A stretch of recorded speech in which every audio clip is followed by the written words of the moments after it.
कर दूंगा।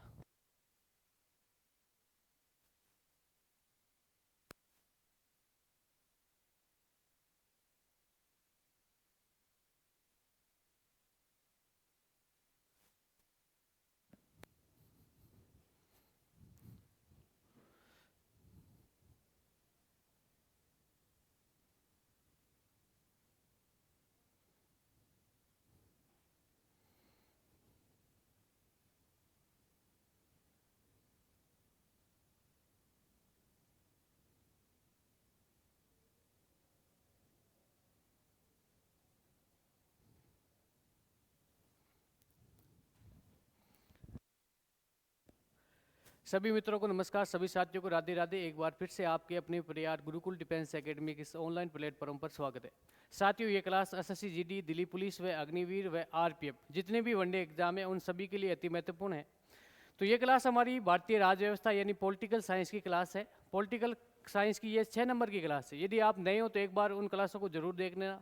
और आज की क्लास में हम भारतीय संविधान के बारे में बात कर रहे थे कि भाई भारत का संविधान विश्व का सबसे बड़ा लिखित संविधान है। भारतीय संविधान में कुल कितने अनुच्छेद है।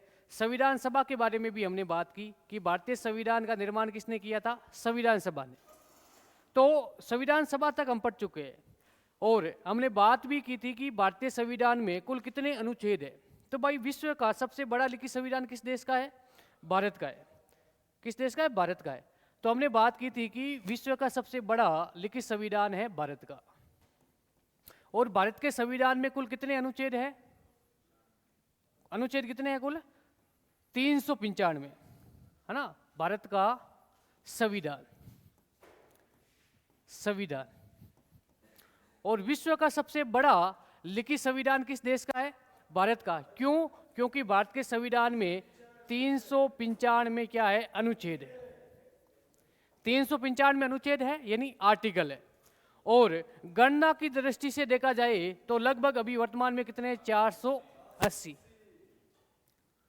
उसके बाद में हमने बात की कि भारतीय संविधान के भाग कितने हैं। भाग, मूल संविधान में कितने भाग थे, 22 भाग थे, लेकिन वर्तमान में गणना की दृष्टि से कितने हैं, 25।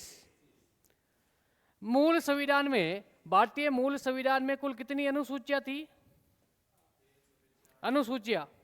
अनुसूचियां थी मूल संविधान में 8 और वर्तमान में कितनी है, 12। यहां तक हम पढ़ चुके। आज हम बात करेंगे कि भाई भारतीय संविधान को लिखने का कार्य किसने किया था, लिखने का कार्य किसने किया था। तो ध्यान रखना, भारत का संविधान हाथों से लिखा गया है और संविधान का निर्माण किसने किया, संविधान का निर्माण या संविधान को बनाने का कार्य किसने किया था, संविधान सभा ने। किसने किया था, संविधान सभा ने किया था कि भाई हम भारत में क्या बनाएंगे, एक संविधान बनाएंगे। संविधान के निर्माण का कार्य किसने किया था, संविधान सभा ने किया था। और संविधान को लिखने का कार्य किसने किया, हस्तलिखित है ना। भारत का संविधान हाथों से लिखा गया है और ये प्रश्न कई बार पूछा गया है। तो भारत का संविधान किसने लिखा है, प्रेम बिहारी नारायण रायजादा, रायजादा, ये ध्यान रखना। भारत के संविधान को लिखा किसने है, प्रेम बिहारी नारायण रायजादा, ये ध्यान रखना है ना। तो ये प्रश्न भी पूछा गया है। तो भाई संविधान का प्रारूप किसने तैयार किया, भाई मॉडल तैयार किसने किया था, ये भी मैं बता चुका हूं, बी.एन. राव। बी.एन. राव ने भारतीय संविधान का प्रारूप या मॉडल तैयार किया था, मॉडल तैयार किया था। और इस मॉडल की जांच हेतु एक समिति का गठन किया गया। उस समिति का नाम है प्रारूप समिति, प्रारूप समिति। और प्रारूप समिति के अध्यक्ष कौन थे, डॉक्टर भीमराव अंबेडकर। और इसमें कुल कितने सदस्य थे, 7 सदस्य थे। तो भाई संविधान जो बन गया, उस संविधान को लिखा गया। तो लिखा किसने है, प्रेम बिहारी नारायण रायजादा। ध्यान रखना, संविधान को लिखने का कार्य किसने किया है, प्रेम बिहारी नारायण रायजादा, ये ध्यान रखना। उसके बाद में बात करें, एक तो जय बहादुर नारायण व तेज बहादुर सप्रू, ये 2 व्यक्ति है, प्रमुख राजनीति के प्रमुख व्यक्ति है, जो प्रमुख राजनेता थे।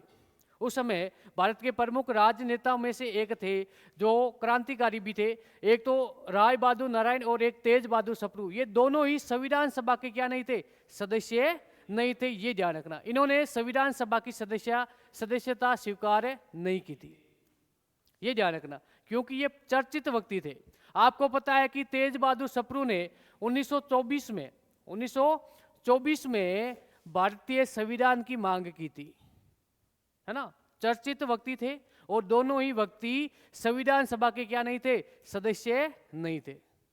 और भारत में जो भारतीय संविधान में नीति निर्देशक तत्व, आगे हम पढ़ेंगे, तो नीति निर्देशक तत्व किसकी सिफारिश से भारतीय संविधान में जोड़े गए, तेज बहादुर सप्रू की सिफारिश से ही नीति निर्देशक तत्व भारतीय संविधान में जोड़े गए। तो ये दो चर्चित व्यक्ति थे, लेकिन दोनों ही संविधान सभा के क्या नहीं थे, सदस्य नहीं थे। ठीक है ना। संविधान लिखा किसने, हाथों से लिखा गया भाई संविधान। उस समय जो ये इतनी मशीन नहीं थी ना, टाइप करने के लिए इतनी मशीन नहीं थी, तो लिखा किसने है, प्रेम बिहारी नारायण रायजादा। ये प्रश्न कई बार पूछा गया। और जय बहादुर नारायण और तेज बहादुर सप्रू, ये दोनों ही संविधान सभा के सदस्य नहीं थे। उसके बाद में बात करें, आपको पता है कि भारत में आजादी के समय कुल 565 रियासत थी। कितनी थी, 565 रियासत। देशी रियासत कितनी थी, 565। 565 रियासत में ध्यान रखना, एक हैदराबाद ऐसी रियासत थी, देशी रियासत। हैदराबाद ने संविधान सभा में भाग नहीं लिया, है ना। हैदराबाद के प्रतिनिधि संविधान सभा में भाग नहीं लेते, ये ध्यान रखना। प्रश्न ये भी पूछा जा सकता है कि भारत की कौन सी देशी रियासत थी जिन्होंने संविधान सभा में भाग नहीं लिया, तो कौन सी थी, हैदराबाद। आजादी के समय भारत में कुल कितनी रियासतें थी, 565। 564 रियासतों ने भाग लिया, लेकिन एक रियासत कौन सी थी, हैदराबाद, मुस्लिम रियासत थी। और हैदराबाद में ध्यान रखना कितने सदस्य रिजर्व रखे थे, 16। भाई संविधान सभा में हैदराबाद से 16 सदस्य आएंगे, है ना। इनकी रिजर्व सीट थी। लगभग 1,60,00,000 जनसंख्या थी हैदराबाद में, और प्रत्येक 10 लाख जनसंख्या पर एक संविधान सभा में सदस्य निर्वाचित या मनोनीत होगा। ये पहले मैं बता चुका हूं कि भाई कैबिनेट मिशन ने क्या कहा था कि भारत में एक संविधान सभा बनाएंगे, और संविधान सभा में प्रत्येक 10 लाख जनसंख्या पर एक सदस्य होगा। और हैदराबाद से कितने सदस्य आने वाले थे, 16। लेकिन हैदराबाद के नवाब ने कहा था कि हम संविधान सभा में भाग नहीं लेंगे, तो उन्होंने अपना प्रतिनिधित्व संविधान सभा में नहीं भेजा है। ठीक है ना। एकमात्र रियासत कौन सी थी जिन्होंने संविधान सभा में भाग नहीं लिया, हैदराबाद। संविधान को लिखने का कार्य किसने किया है, प्रेम बिहारी नारायण रायजादा, है ना। भाई प्रेम बिहारी, इतना नाम याद कर लो आप, प्रेम बिहारी, है ना। इन्होंने संविधान को लिखा था। और ऐसे दो प्रमुख चर्चित व्यक्ति थे, है ना, जय बहादुर नारायण और तेज बहादुर सप्रू, जो दोनों ही संविधान सभा के सदस्य नहीं थे। और हैदराबाद 565 रियासतों में से एकमात्र हैदराबाद रियासत थी जिन्होंने संविधान सभा में भाग नहीं लिया, अपने प्रतिनिधित्व नहीं भेजे। ठीक है ना। इसको लिखो, साथ में लिख लिया करो ना, साथ में लिख लिया करो भाई, ना। लिखना इसमें भारतीय संविधान को हस्तलिखित लिखना, मैं बोलूं वैसे लिखना, भारतीय संविधान को हस्तलिखित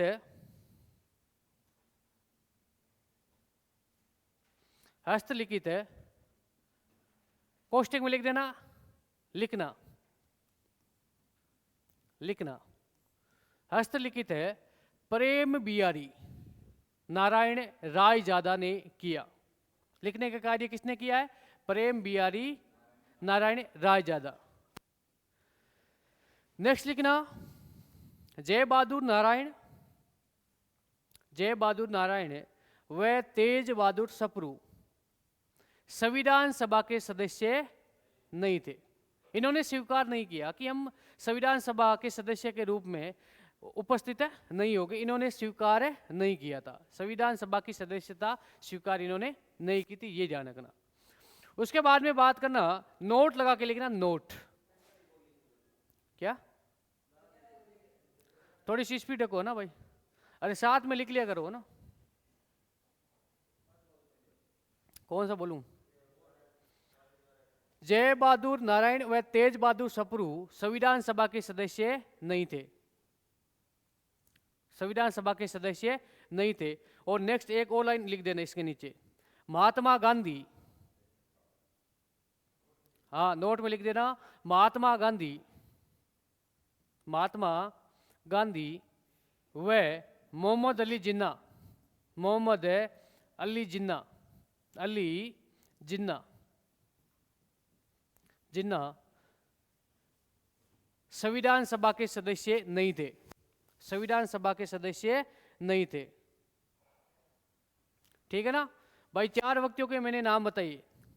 एक तो है जय बहादुर नारायण और तेज बहादुर सप्रू, दो तो ये हो गए जो संविधान सभा के इन्होंने सदस्यता क्या नहीं की है, स्वीकार नहीं की है ना, सदस्य नहीं थे। और एक तो महात्मा गांधी जी, जो भारत के सबसे बड़े चर्चित व्यक्तियों में से एक थे, कौन, महात्मा गांधी जी। महात्मा गांधी जी भी संविधान सभा के सदस्य नहीं थे। और मोहम्मद अली जिन्ना, जिसे पाकिस्तान का राष्ट्रीय पिता कहा जाता है, पाकिस्तान के आज़ादी का जनक किसे मानते हैं, मोहम्मद अली जिन्ना को। हम भारत में महात्मा गांधी को मानते हैं ना राष्ट्रीय पिता। हमारे हमारी जो मुद्रा है, मुद्रा पे फोटो किसकी है, गांधी जी की है। वैसे ही पाकिस्तान की मुद्रा पर किसकी फोटो है, मोहम्मद अली जिन्ना की, है ना। मोहम्मद अली जिन्ना को पाकिस्तान का राष्ट्रीय पिता मानते हैं, है ना। पाकिस्तान की आज़ादी का जनक किसे मानते हैं, मोहम्मद अली जिन्ना को। मुस्लिम लीग के सदस्य थे, है ना। और भारत और पाकिस्तान का विभाजन का जो प्रमुख कारण है ना, वो कौन था, मोहम्मद अली जिन्ना। ठीक है ना। तो मोहम्मद अली जिन्ना भी संविधान सभा के सदस्य नहीं थे और महात्मा गांधी जी भी संविधान सभा के सदस्य नहीं थे। और ये प्रश्न पूछा गया है कि महात्मा गांधी जी संविधान सभा के सदस्य थे या नहीं थे, तो कौन क्या नहीं, संविधान सभा के सदस्य नहीं थे। ठीक है ना। नेक्स्ट बात, नेक्स्ट नोट में लिखना, हैदराबाद देसी रियासत ने, हैदराबाद देसी रियासत ने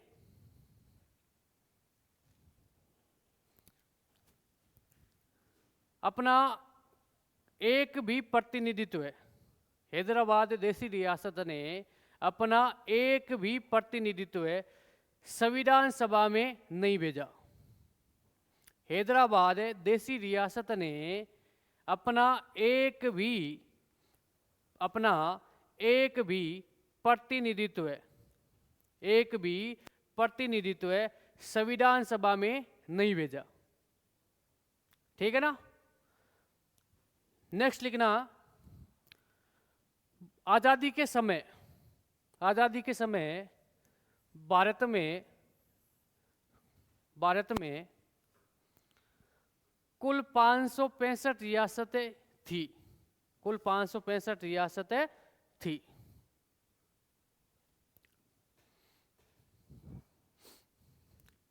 ठीक है ना।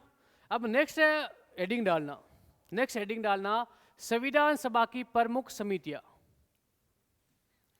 संविधान सभा की प्रमुख समितियां, प्रमुख है समितियां। अब भाई संविधान सभा से संबंधित प्रमुख समितियां थी, उनके नाम याद रखने हैं और नाम के साथ में उनके अध्यक्ष कौन थे, इतनी बातें याद रखनी है। और अभी तक हमने एक समिति के बारे में बात की है, एक समिति के बारे में बात की है ना। अरे संविधान सभा की एक समिति के बारे में हमने बात की है, कौन सी समिति थी, प्रारूप समिति। प्रारूप समिति के अध्यक्ष कौन थे, डॉक्टर भीमराव अंबेडकर। प्रारूप समिति का गठन कब किया गया, 29 अगस्त 1947 को। अभी तक हम एक समिति के बारे में बात कर चुके हैं, प्रारूप समिति। प्रारूप समिति, प्रारूप समिति में कुल कितने सदस्य थे, 7 सदस्य थे। कितने थे, 7 सदस्य। संविधान सभा की सबसे महत्वपूर्ण समितियों में से एक समिति कौन सी थी, प्रारूप समिति। भाई प्रारूप तो तैयार किसने किया, मॉडल BN राव ने। लेकिन उसकी जांच हेतु कि भाई उसमें कुछ कमियां हैं, उसको क्या करना है, सुधार करना, उसके लिए एक समिति बनाई और उस समिति का नाम क्या था, प्रारूप समिति। और संविधान सभा की महत्वपूर्ण समिति में से एक समिति थी। इसमें कई बार पूछा गया कि इसमें कुल कितने सदस्य थे, 7।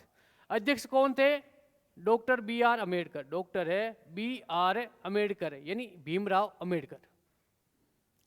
इस समिति का गठन कब किया गया, गठन किया गया 29 अगस्त 1947 1947 को, है ना। ये बातें याद रखनी है। प्रारूप समिति महत्वपूर्ण है, इसलिए इसमें कितने सदस्य थे, है ना, इसका गठन कब किया गया, ये सारी चीजें याद होनी चाहिए। बाकी समिति है अन्य समिति, जैसे कि संचालन समिति, इसके अध्यक्ष कौन थे, डॉक्टर राजेंद्र प्रसाद। इतनी बात याद रखनी, ज्यादा कुछ नहीं है। प्रश्न क्या पूछा जाएगा कि संचालन समिति के अध्यक्ष कौन थे, तो कौन थे, डॉक्टर राजेंद्र प्रसाद। बाकी समितियों के सिर्फ नाम और उसके अध्यक्ष याद रखने हैं, लेकिन प्रारूप समिति क्या थी, महत्वपूर्ण समिति थी, है ना। ऐसा भी पूछा जा सकता है कि निम्नलिखित में से संविधान सभा की सबसे महत्वपूर्ण समिति कौन सी थी, है ना। निम्नलिखित में से संविधान सभा की सबसे महत्वपूर्ण समिति कौन सी थी, प्रारूप समिति, संचालन समिति, संघीय संविधान समिति और प्रांतीय संविधान समिति। तो कौन सी है, प्रारूप समिति सबसे महत्वपूर्ण है ना। तो भाई प्रारूप समिति के बारे में हम पहले लिख चुके हैं। अब हेडिंग डालना संविधान सभा की प्रमुख समितियां। तो इसमें लिखना 1 नंबर संचालन समिति। संचालन समिति के अध्यक्ष कौन थे, डॉक्टर राजेंद्र प्रसाद। कौन थे, डॉक्टर राजेंद्र प्रसाद, इनके नाम याद रखने हैं। उसके बाद में संघीय संविधान समिति।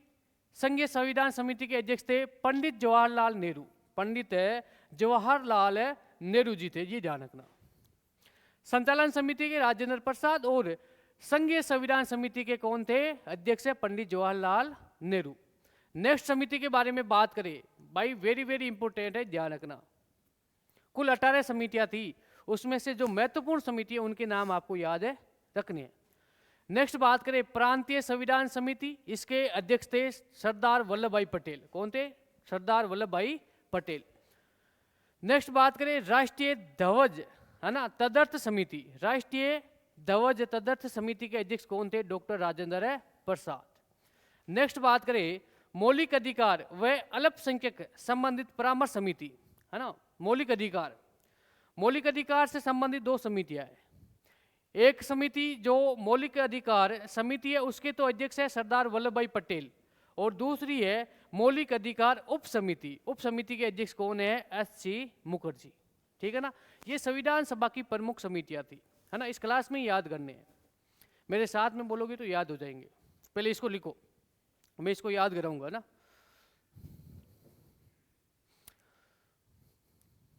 लिख लिया ना इसको, लिखो लिखो इसको लिखो।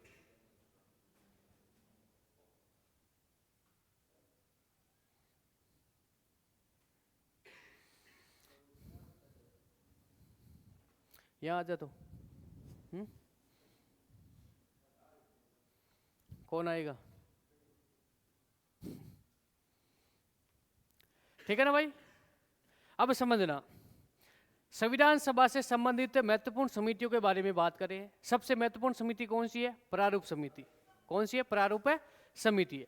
उसके बाद में हमने बात की है संचालन समिति। संचालन समिति के अध्यक्ष कौन है, डॉक्टर राजेंद्र प्रसाद। कौन है, डॉक्टर राजेंद्र प्रसाद। संघीय संविधान समिति के अध्यक्ष कौन है, पंडित जवाहरलाल नेहरू। कौन है, पंडित जवाहरलाल नेहरू।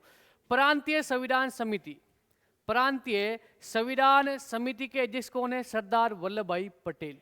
कौन है, सरदार वल्लभ भाई पटेल। आपको पता है ना, आपको पता है कि भारत के एकीकरण में सबसे महत्वपूर्ण भूमिका किसकी थी, सरदार वल्लभ भाई पटेल। और सरदार वल्लभ भाई पटेल को ही भारत का लौह पुरुष कहते हैं या नहीं कहते, कि भाई अंग्रेजों ने, माउंटबेटन ने तो घोषणा कर दी 3 जून 1947 को कि भाई भारत और पाकिस्तान का क्या होगा, विभाजन होगा। और भारत और पाकिस्तान का विभाजन इस आधार पे किया जाएगा, धार्मिक मुद्दों के आधार पे, धर्म के आधार पे। और भारत में उस समय भारत 3 भागों में विभाजित था। एक तो केंद्र शासित प्रदेश थे, कितने, 4। और भारत में ब्रिटिश प्रांत कितने थे, 11। कितने थे, 11 ब्रिटिश प्रांत थे। और 565 रियासत, देसी रियासत थी, अलग अलग टुकड़ों में विभाजित थे, अलग अलग भारत टुकड़ों में विभाजित था। अब अंग्रेजों ने तो बोल दिया कि जो भाई जिस क्षेत्र में मुस्लिम अधिक है वो क्षेत्र तो होगा पाकिस्तान, और बाकी देसी रियासत जो 565 देसी रियासत है, उन रियासतों को अधिकार है कि आप चाहे तो भारत में मिल सकते हो, भारत के विलय पत्र पे हस्ताक्षर कर सकते हो, चाहे तो आप पाकिस्तान में मिल सकते हो, या आप अपने आप को क्या रखोगे, स्वतंत्र रखोगे। ये घोषणा हो गई। अब रियासत, लगभग रियासतों ने कहा कि हम भारत में क्या होंगे, भाई भारत में ही विलय होंगे।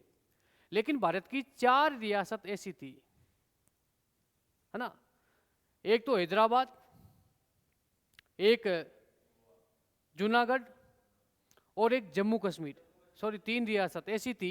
इन्होंने कहा कि हम न तो पाकिस्तान में विलय होंगे और न ही भारत में, हम अपने आप को क्या रखेंगे, आज़ाद रखेंगे, स्वतंत्र रखेंगे। हैदराबाद भारत के बीच में थी, है ना, अब पाकिस्तान में कैसे विलय हो सकती है, दक्षिण में है भाई। हैदराबाद तो पाकिस्तान में विलय हो ही नहीं सकती, क्योंकि उसके चारों तरफ भारत के हिस्सा था, भारत का भू क्षेत्र था। तो हैदराबाद ने कहा कि न तो हम भारत में विलय होंगे, न ही पाकिस्तान में मैं अपने आप को स्वतंत्र रखूंगा।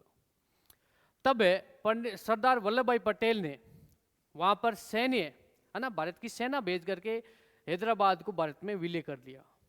जूनागढ़ रियासत, जूनागढ़ वर्तमान में गुजरात है, तो जूनागढ़ रियासत को ही वहां पे जनमत संग्रह कराया गया और जनमत संग्रह के आधार पे जूनागढ़ रियासत को ही भारत में विलय कर लिया। अब एक रियासत बची थी जम्मू कश्मीर।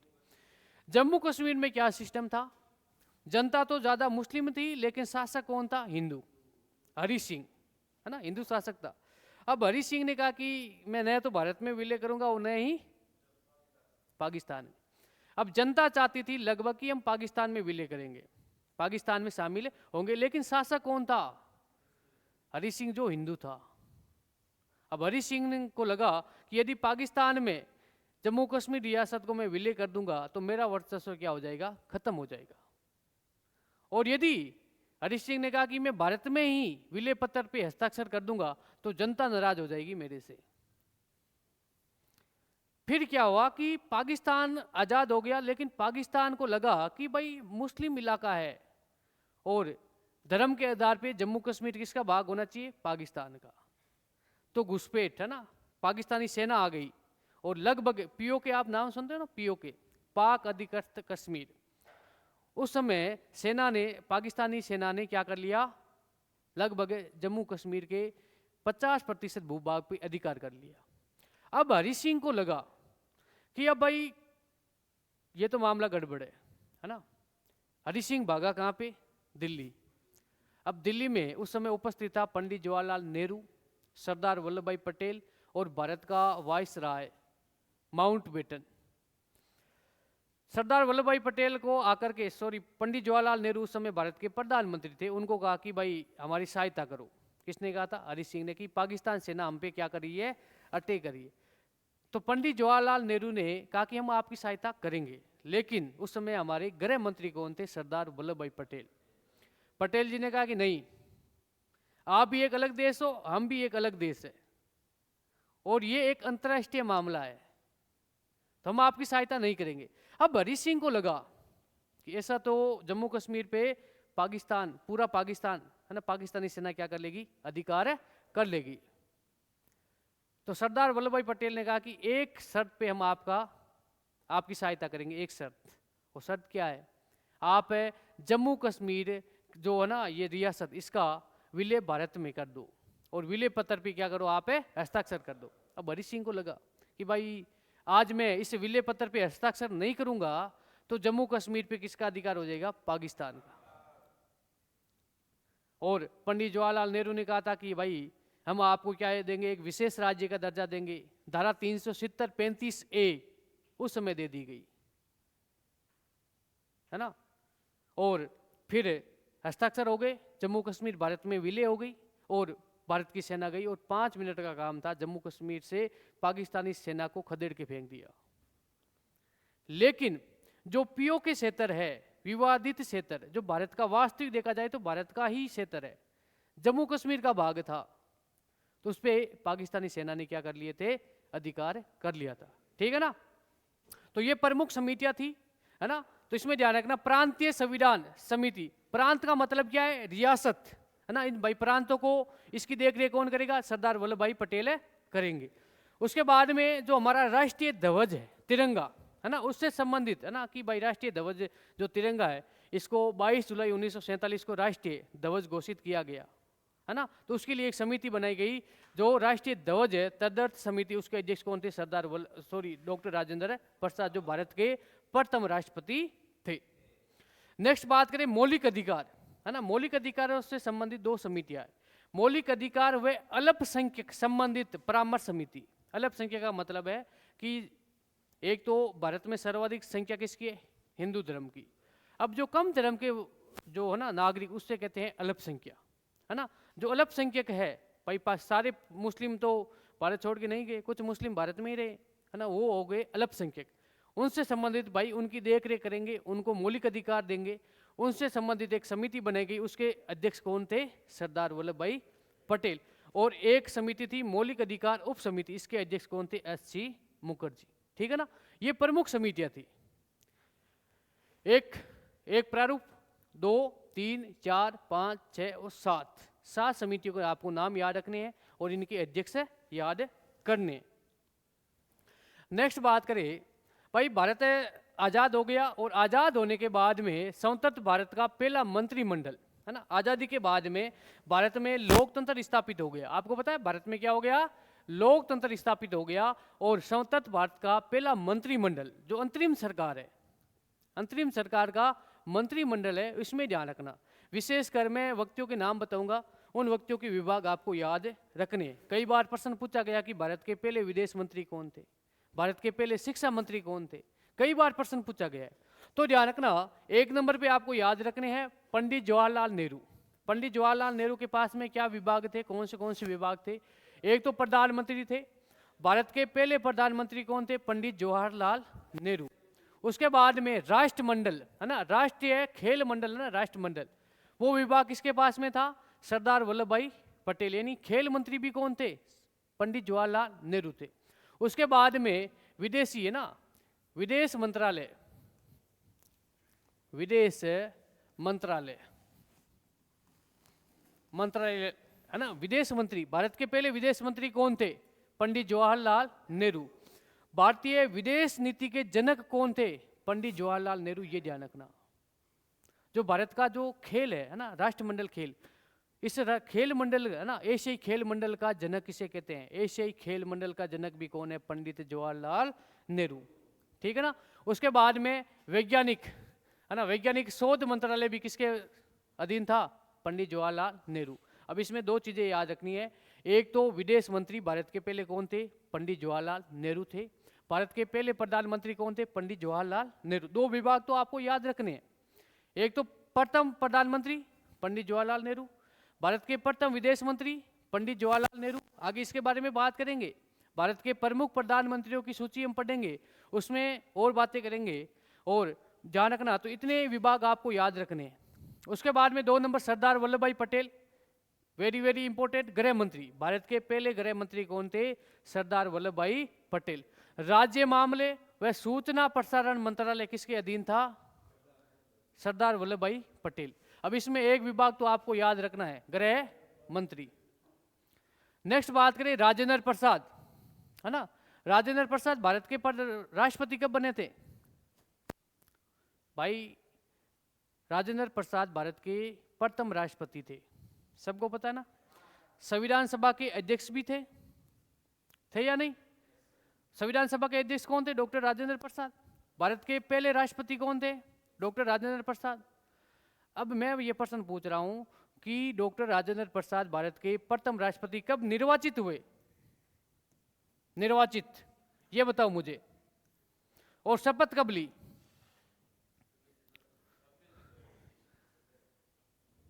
शपथ तो ली है 26 जनवरी 1950। लेकिन प्रथम राष्ट्रपति के रूप में कब निर्वाचित हुए? 24 जनवरी 1950। वेरी गुड, है ना भाई, पढ़ा करो, पढ़ाई कम करते हो। 24 जनवरी 1950 पढ़ते हो, लेकिन याद नहीं होता है।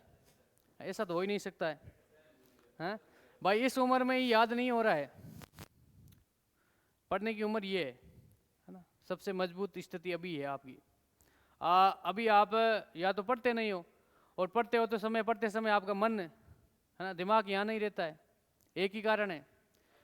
है ना। इस एज में रियल बता रहा हूँ, इस एज में आप किस तरह हो, एक लोहे की तरह हो। और लोहा कैसा, लोहे को आप पिघला करके कैसा भी बना सकते हो, कैसी भी आकृति बना सकते हो, बना सकते हो ना। तो इस एज में आप जो चीज़ भी मन लगा के पढ़ोगे ना तो एक 100% याद हो जाएगी। इतना फर्क है कि मैं एक चीज़ को 5 बार पढ़ूंगा और आप इस एज में रियल में 1 बार पढ़ोगे ना तो आपको ज़्यादा याद होगा। लेकिन तरीका नहीं है आपके पास में, पढ़ने का तरीका नहीं है, बस यही कमी है।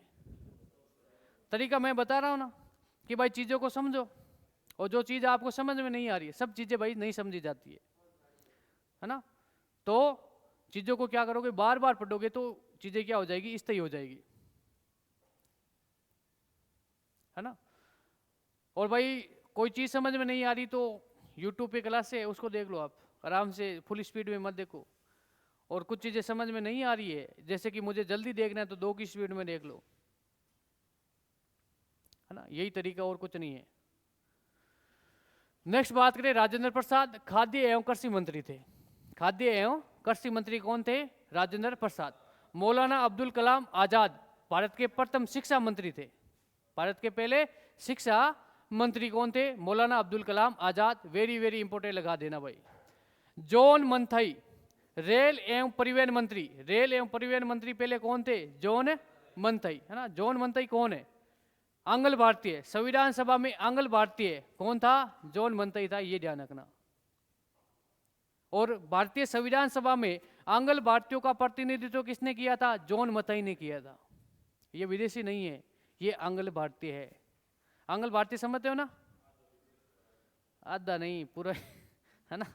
आंग्ल भारतीय का मतलब यह है कि या तो है ना माता विदेशी और पिता भारतीय हो, या माता भारतीय और पिता विदेशी हो, उनकी उत्पन्न संतान ही क्या है, आंग्ल भारतीय, है ना। जैसे कि राहुल गांधी जी उदाहरण तौर पे है, सोनिया गांधी जी कहाँ की है, इटली की। राजीव गांधी जी हमारे कहाँ के थे, भारत के, है ना। राजीव गांधी भारत के थे, प्रधानमंत्री भी बने थे। इंदिरा गांधी जी के पुत्र थे, पायलट थे राजीव गांधी, है ना। एक बार इटली के दौरे पे गए थे, है ना। फिर क्या हुआ, फिर पायलट थे, होटल में रुके, और सोनिया जी डांसर थी, पसंद आ गई। अब प्रधानमंत्री का बेटा है भाई, हमारे लिए तो रोक टोक है, लेकिन बड़े राजनेताओं के लिए कुछ नहीं है। सोनिया जी पसंद आ गई, प्यार हो गया, शादी कर ली, और उसका परिणाम क्या है, राहुल गांधी जी, ठीक है ना। राहुल गांधी जी है, ये प्रियंका गांधी जी है। हाँ, नेक्स्ट बात करें, बलदेव सिंह, ये रक्षा मंत्री थे भारत के। ये प्रश्न पूछा गया है, भारत के प्रथम रक्षा मंत्री कौन थे, बलदेव। अब भाई रक्षा बल से होगी, हाँ होगी या नहीं होगी, जिसमें बल होगा वही रक्षा करेगा अपनी। तो बलदेव सिंह क्या थे, हमारे देश के पहले रक्षा मंत्री थे, ऐसे भी याद कर लेना। रक्षा किससे होती है, ताकत से या बल से, और बलदेव सिंह क्या थे, हमारे पहले रक्षा मंत्री थे। राजकुमारी अमृता कौर, ये भारत की पहली मंत्री है, महिला मंत्री। याद नहीं भैया ना।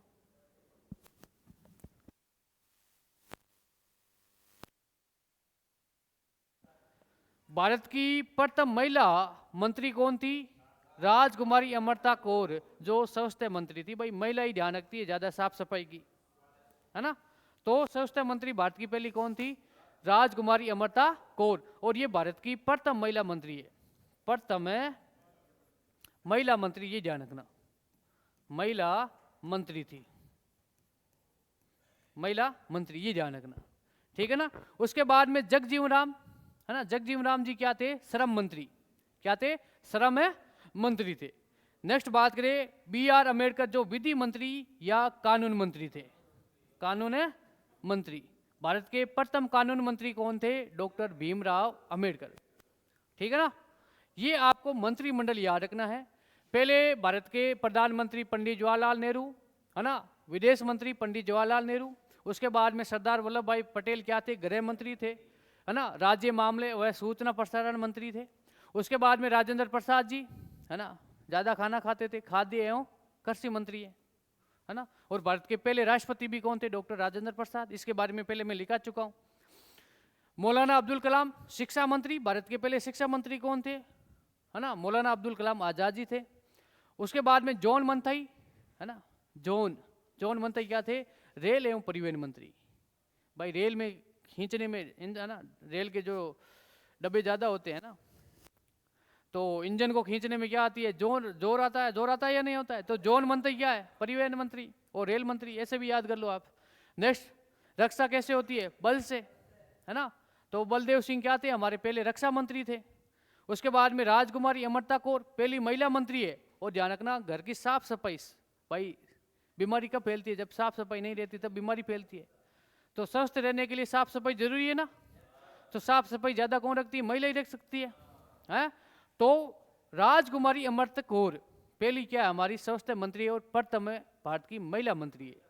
उसके बाद में जगजीवन राम, है ना, जगजीवन राम के नाम लेते हैं और ज्यादा ही श्रम करते हैं ना, मेहनत ज्यादा करते हैं। तो श्रम मंत्री कौन है? जगजीवन राम थे। डॉक्टर भीमराव अम्बेडकर, आपको पता है, इसे इसलिए भारतीय संविधान का जनक किसे मानते हैं? डॉक्टर भीमराव अम्बेडकर को। ये मंत्रिमंडल है। उसके बाद में वेरी वेरी इंपॉर्टेंट, यहां से ध्यान रखना, हेडिंग डालना, भारतीय संविधान के स्रोत। भारतीय संविधान के स्रोत, भारतीय संविधान के स्रोत। अब भाई समझना स्रोत क्या है, आपको पता है, समझना इसको। अब मैं प्रश्न पूछ रहा हूं आपसे, भारतीय संविधान का निर्माण किसने किया? निर्माण, भारतीय संविधान का निर्माण किसने किया है? जवाहरलाल नेहरू ने। हाँ?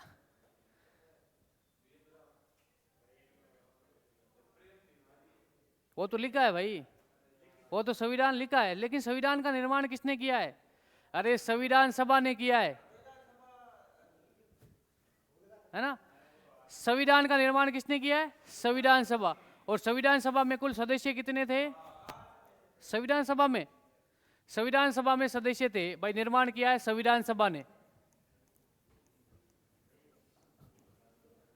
संविधान सभा ने। खाना खाते हो ना, वैसे ही बोल देते हो, कहां जा रहा है? हाँ, किसने किया है? संविधान सभा ने, है ना। पूछ लेना आपसे कि भाई संविधान का निर्माण किसने किया? रहने दे यार। भारतीय संविधान का निर्माण किसने किया है? संविधान सभा ने। अब मैं पूछ लूं आपसे कि संविधान सभा का गठन किसके तहत हुआ है? हाँ,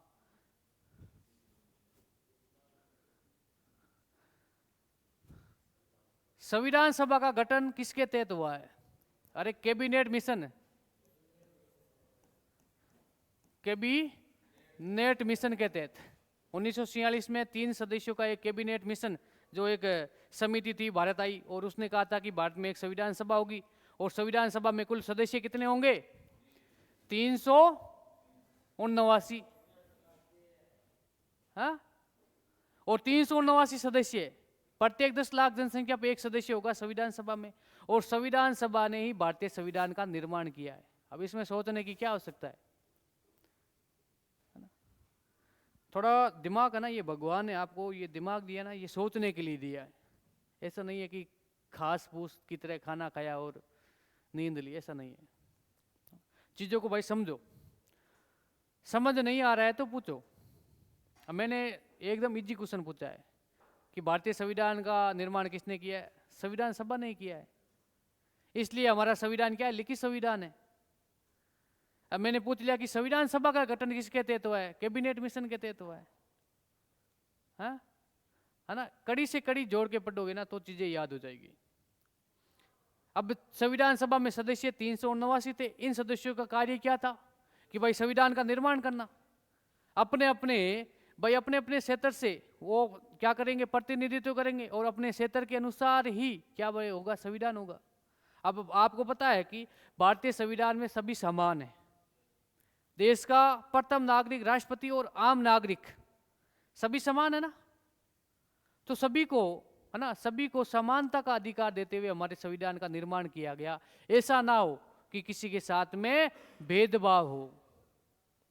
चाहे मुस्लिम हो, चाहे हिंदू हो, सिख, ईसाई, सभी धर्मों का सम्मान किया गया है। इसीलिए हमारे देश का कोई राष्ट्रीय धर्म नहीं है क्या हमारे देश का राष्ट्रीय धर्म? नहीं है, क्योंकि किसी देश का कोई राष्ट्रीय धर्म हो गया तो अन्य धर्मों के साथ में क्या होंगे? अत्याचार होंगे, भेदभाव होंगे या नहीं होंगे? तो इसीलिए ये ध्यान रखना, संविधान सभा का गठन किया गया कि भाई संविधान सभा में एक व्यक्ति, भाई कोई एक व्यक्ति संविधान का निर्माण करेंगे तो भेदभाव होगा। अब इस संविधान सभा में सभी धर्मों के व्यक्ति है, सदस्य है, सभी धर्मों के, जितने भी धर्म भारत में हैं उन सभी धर्मों के सदस्य इस संविधान सभा में उपस्थित थे। तो क्या वो अपने धर्म पे अत्याचार होते, इस पे संविधान सभा पे हस्ताक्षर कर देंगे क्या? नहीं करेंगे। इसलिए संविधान सभा में सभी धर्मों के सदस्य शामिल किए गए कि भाई किसी के साथ में कोई भेदभाव नहीं हो। तो हमारी संविधान सभा के सदस्यों का कार्य क्या था? लगभग जितने भी विश्व के संविधान थे, है ना, उन संविधानों को क्या करना? पढ़ना। लगभग देश के संविधान थे ना, उन संविधानों को पढ़ा गया। और मान लो कि अमेरिका का संविधान है, उस संविधान को पढ़ा, तो अमेरिका के संविधान में जो हमें लगी कि ये संविधान में सबसे बेस्ट बात है ना, ये सबसे बेस्ट अनुच्छेद है, जैसे कि मौलिक अधिकार है, जनता के लिए जरूरी है, तो ये मौलिक अधिकार हमने कौन से देश के संविधान से ग्रहण किया है? अमेरिका के संविधान से, है ना। देश में लोकतंत्र यानी संसदीय शासन प्रणाली होगी, ये हमने ब्रिटेन से ली है। ब्रिटेन के संविधान में संसदीय शासन प्रणाली हमारी संविधान सभा को अच्छी लगी तो हमारे देश में संविधान में ग्रहण कर ली। तो हमारे संविधान को नकल का संविधान कहते हैं, क्योंकि लगभग 60 देशों के संविधान को पढ़ करके वहां से जो हमें अच्छी चीजें लगी हमारी संविधान सभा को, हमारे संविधान में हमारे देश के, है ना, वातावरण के प्रतिकूल उस चीजों को ऐड किया गया, है ना। तो ये विदेशी स्रोत है ना, ये भारतीय संविधान के स्रोत। जैसे कि सबसे ज्यादा हमारे संविधान पे किसका प्रभाव है? 1935 भारत शासन अधिनियम। अंग्रेजों ने हमारे देश के लिए कुछ संविधान के कुछ नियम बनाए थे, अधिनियम बनाए थे, कानून बनाए थे, उसे कहते हैं 1935 भारत शासन अधिनियम। तो भारतीय संविधान पे सर्वाधिक प्रभाव किसका है ना? ये है ना भारत सरकार अधिनियम 1935, ये किसके द्वारा बनाया गया? अंग्रेजों द्वारा। अंग्रेजों द्वारा एक कानून बनाया गया, उसे कहते हैं 1935 भारत शासन अधिनियम। और लगभग हमारे देश में 395 अनुच्छेद है। कितने हैं? 395 अनुच्छेद। अब इसमें 395 में से 250 अनुच्छेद 1935 भारत शासन अधिनियम में से ही ग्रहण किए गए। तो सर्वाधिक प्रभावित हमारा संविधान, वर्तमान का संविधान सर्वाधिक प्रभावित किससे है? 1935 भारत शासन अधिनियम से। ये एक अधिनियम था, एक कानून था, और ये कानून किसके द्वारा बनाया गया? अंग्रेजों द्वारा। किसके लिए? भारत के लिए। और कब बनाया था? 1935 में। तो इसका नाम क्या हो गया? भारत शासन अधिनियम 1935। आ रहा है समझ में?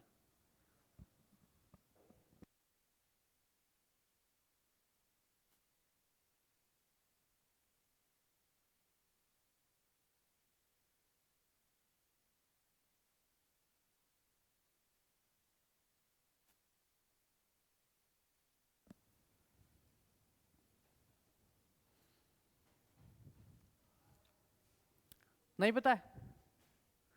अरे हम पढ़ रहे भारतीय संविधान के स्रोत। स्रोत का मतलब क्या है?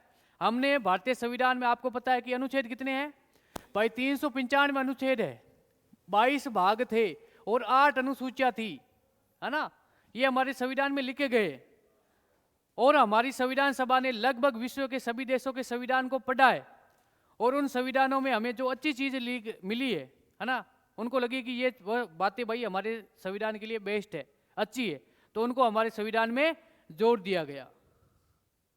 इसे कहते हैं स्रोत, है ना। विदेशी संविधानों के स्रोत से हमने ग्रहण की चीजें।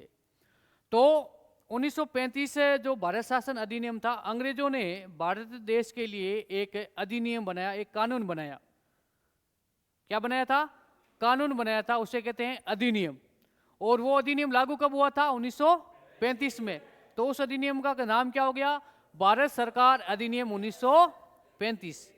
और इस अधिनियम में जो अनुच्छेद थे, है ना, वो अनुच्छेद आज भी हमारे संविधान में उपस्थित है।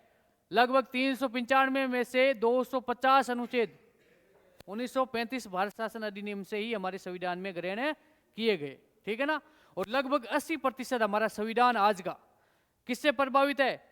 1935 भारत शासन अधिनियम से प्रभावित है। और क्या चीजें ली गई है?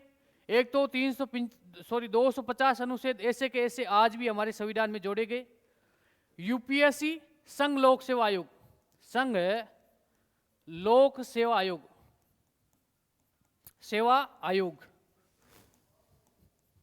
आज जो आईपीएस आईएएस बनते हैं ना, यूपीएससी, है ना, जिसे कहते हैं संघ लोक सेवा आयोग, ये संघ लोक सेवा आयोग आज हमारे संविधान में उसका उल्लेख है। तो ये हमने कहां से ग्रहण किए हैं? 1935 भारत शासन अधिनियम से ही ग्रहण किया है, ये ध्यान रखना। उसके बाद में नेक्स्ट बात करें न्यायपालिका का ढांचा। जो हमारी न्यायपालिका है, देश की स्वतंत्र न्यायपालिका, उसका जो ढांचा है कि भाई कितने न्यायाधीश होंगे, है ना, इसके अधीन इसका न्यायिक क्षेत्राधिकार क्या है ना, जो ये न्यायिक ढांचा है, ये हमने हमारे संविधान में किससे ग्रहण किया है? 1935 भारत शासन अधिनियम से। नेक्स्ट बात करें राज्यपाल का पद। आपको पता है कि प्रत्येक राज्य में एक राज्यपाल होगा, प्रत्येक राज्य में एक राज्यपाल होगा। ये हमारे संविधान में हमने कहां से ग्रहण किया है? 1935 भारत शासन अधिनियम से ग्रहण किया है। नेक्स्ट बात करिए संघीय व्यवस्था। हमारे देश में आपको पता है संघीय व्यवस्था है, केंद्र सरकार है ना, उसके बाद में प्रत्येक राज्य में सरकारें है या नहीं, लेकिन सबसे महत्वपूर्ण सरकार है केंद्र सरकार, है ना। जैसे कि केंद्र की सरकार अलग होगी और राज्य की सरकार अलग होगी, उससे कहते हैं संघीय व्यवस्था। राज्य की सरकारें अलग है और केंद्र की सरकार अलग है, लेकिन अंतिम निर्णय किसका होता है? केंद्र सरकार का। उसे कहते हैं संघीय व्यवस्था, यानी केंद्र की और राज्य की सरकारें अलग अलग है। तो ये संघीय व्यवस्था आज हमारे संविधान में हमने ये कहां से ग्रहण की है? 1935 भारत शासन अधिनियम से। ठीक है ना। इतनी बातें आपको याद रखनी है। ये बातें हमने भारत शासन अधिनियम 1935 से भारतीय संविधान में ग्रहण की है। ठीक है ना। एक तो राज्यपाल का पद, प्रश्न क्या पूछा जाएगा? प्रश्न इस टाइप से आएंगे कि भारतीय संविधान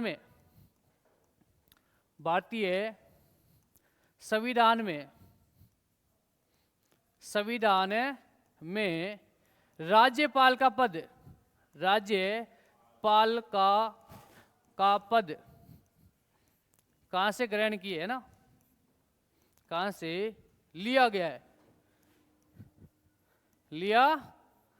है? तो इसका राइट आंसर क्या है ना? 1935 भारत शासन अधिनियम। यह प्रश्न पूछा जाएगा कि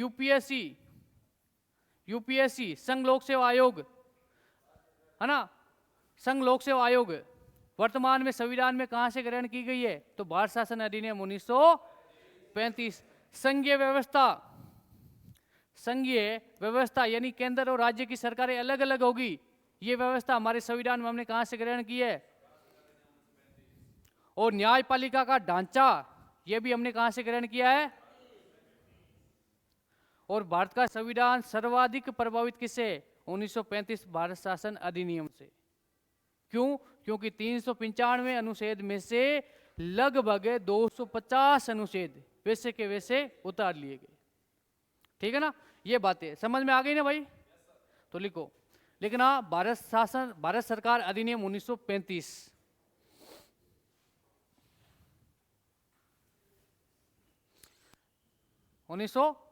अब इसमें ध्यान रखना, नोट लगा के लिखना, नोट। भारत का संविधान सर्वाधिक प्रभावित, भारत का संविधान लिखना छोटू, क्यों? हाँ टिकट है कट है ला।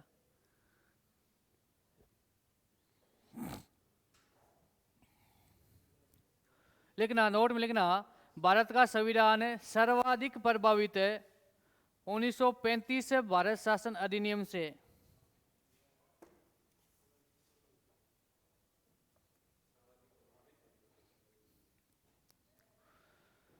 सर्वाधिक प्रभावित, भारत का संविधान है सर्वाधिक प्रभावित है 1935 भारत शासन अधिनियम से।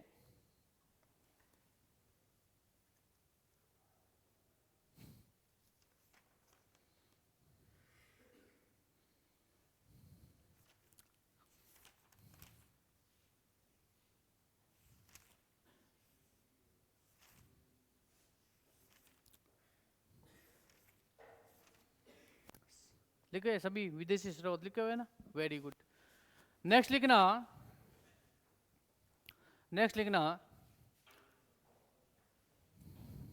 2 नंबर पे लिख देना 250 अनुच्छेद ऐसे के ऐसे, 250 अनुच्छेद है ऐसे के ऐसे 1935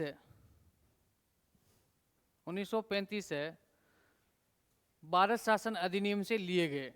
भाई 395 में से 250 अनुच्छेद कहां से लिए गए? 1935 भारत शासन अधिनियम से लिए गए, ठीक है ना। नेक्स्ट लिखना 3 नंबर पे यूपीएससी, शॉर्टकट में लिख देना यूपीएससी। आपसे क्या पूछ ले कि संघ लोक सेवा आयोग या यूपीएससी वर्तमान संविधान में कहां से ग्रहण की है ना, भारत सरकार अधिनियम 1935 से, है ना। शॉर्टकट में लिखना यूपीएससी या संघ लोक सेवा आयोग। नेक्स्ट लिख देना न्यायपालिका ढांचा, जैसे मैंने लिखा ना वैसे लिख देना न्यायपालिका का ढांचा, ये हमारे संविधान में कहां से ग्रहण किए गए? 1935 भारत शासन अधिनियम से। राज्यपाल का पद, राज्यपाल का पद हमने कहां से ग्रहण किया संविधान में? 1935 भारत शासन अधिनियम से। संघीय व्यवस्था, है ना, केंद्र और राज्य की सरकारें अलग होगी, ये व्यवस्था हमारे संविधान में हमने कहां से ग्रहण की है? 1935 भारत शासन अधिनियम से, ठीक है ना। ये बातें हैं। नेक्स्ट अमेरिका के बारे में बात करें कि भाई अमेरिका का संविधान विश्व का प्रथम लिखित संविधान है। विश्व का सबसे छोटा लिखित संविधान किस देश का है? अमेरिका का। विश्व का सबसे छोटा लिखित संविधान नेपाल का है?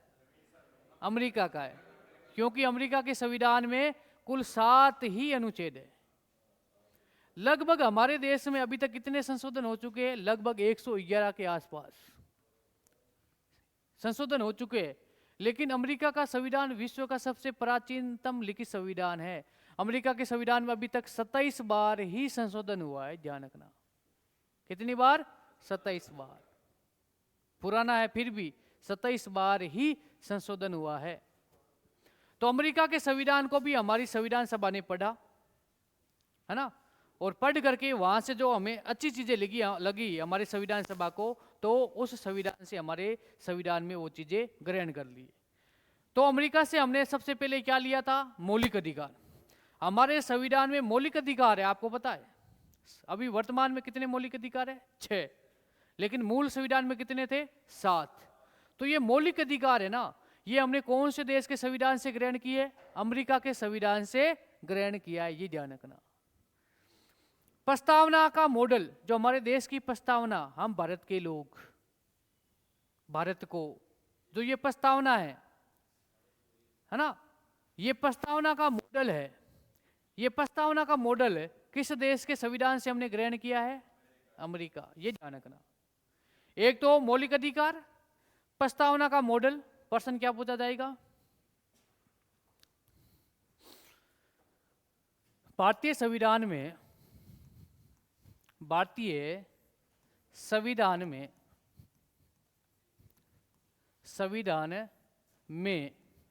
मौलिक अधिकार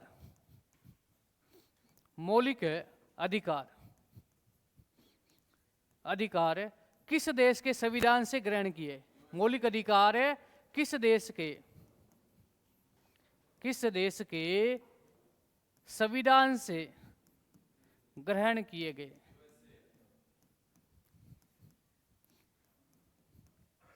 तो इसका राइट आंसर है यूएसए, है ना, अमेरिका, है ना। अमेरिका के संविधान से हमने ग्रहण किए। अब यहां पे पूछ ले प्रस्तावना का मॉडल, प्रस्तावना का मॉडल या प्रस्तावना की रूपरेखा किस देश के संविधान से हमने ग्रहण की है? अमेरिका, है ना। तो ये बातें ध्यान रखना। यहां से कई बार प्रश्न पूछे जाते हैं, जैसे कि नीति निर्देशक तत्व, है ना, नीति निर्देशक तत्व, ये कई बार प्रश्न पूछा गया कि हमने नीति निर्देशक तत्व भारतीय संविधान में किस देश के संविधान से ग्रहण किए? तो आयरलैंड से। ये प्रश्न कई बार पूछा गया। मौलिक अधिकार वाला भी प्रश्न कई बार पूछा गया कि जो ये भारतीय संविधान में मौलिक अधिकार है, ये किस देश के संविधान से ग्रहण किए गए हैं? अमेरिका के संविधान, है ना। हमारी संविधान सभा ने अमेरिका का संविधान पढ़ा, तो अमेरिका के संविधान में मौलिक अधिकार और देशों में भी है, लेकिन भारतीय संविधान सभा को अमेरिका के जो मौलिक अधिकार है संविधान के, वो क्या लगे थे? अच्छे लगे थे। तो उनकी रूपरेखा के आधार पे हमारे संविधान में भी मौलिक अधिकार ऐड कर दिए गए, ठीक है ना, ये ध्यान रखना। तो भाई आज क्लास का समय पूरा हो गया है। कल की क्लास में जो स्रोत है भारतीय संविधान के, लगभग हमारी संविधान सभा ने 60 देशों के संविधान को पढ़ा और वहाँ से कुछ ना कुछ स्रोत हमारे संविधान में ग्रहण किए। तो इसके बारे में कल भी क्लास में और बात करेंगे। आज के लिए इतना ही। जय हिंद, जय भारत।